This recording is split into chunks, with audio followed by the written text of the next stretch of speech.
Hello and welcome to Scientifically Speaking. Now, as I've said on many videos, the Bible is a paradox of several things happening at once, or several things happening in threes, being repeated throughout the Bible. Today we're looking at Luke 21:20, and when you see Jerusalem surrounded by armies, you will know that her desolation has drawn near. This is many interpretations of that scripture, but they all basically say the same thing, that when you see Jerusalem and Israel surrounded by armies, its desolation is near. Now, this has happened in the past, so what's happening today? I have a message. I have a message for President Macron.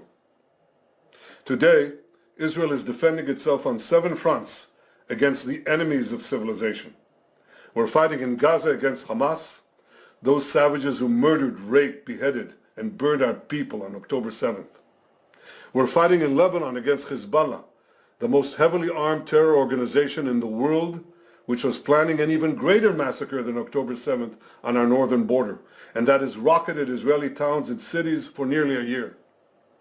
We're fighting against the Houthis in Yemen and the Shiite militias in Iraq and Syria that together have launched hundreds of drones and missile attacks against Israel. We're fighting against terrorists in Judea and Samaria who are trying to murder civilians in the heart of our cities. And we're fighting against Iran, which last week fired over 200 ballistic missiles directly at Israel, and which stands behind the 7-front war against Israel. As Israel fights the forces of barbarism led by Iran, all civilized countries should be standing firmly by Israel's side. Yet President Macron and some other Western leaders are now calling for an arms embargo against Israel. Shame on them. Is Iran imposing an arms embargo on Hezbollah, on the Houthis, on Hamas, and on its other proxies? Of course not. The axis of terror stands together. But countries who supposedly oppose this terror axis call for an arms embargo on Israel. What a disgrace. Well, let me tell you this.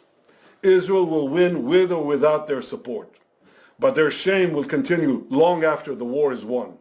For in defending ourselves against this barbarism, Israel is defending civilizations against those who seek to impose a dark age of fanaticism on all of us. Rest assured, Israel will fight until the battle is won, for our sake and for the sake of the peace and security of the entire world. Basically, all Western countries are now supporting the Islamists because it's the elite and their weapons deals. They all sell weapons, so they supply both sides. And they can't follow Israel and Islam at exactly the same time. So they have to pick one. And because all of these Islamists have been pushed into the Western world, the governments, because of their voter base, now have to follow what Islam says. And this is the greatest folly of all, because even the scribes in the Bible turned around and said, "Be careful, for you may find yourself actually fighting God." Thanks very much. My name is Lee. I follow the Christ, and I'm telling you what's happening today. Thanks a lot. Bye.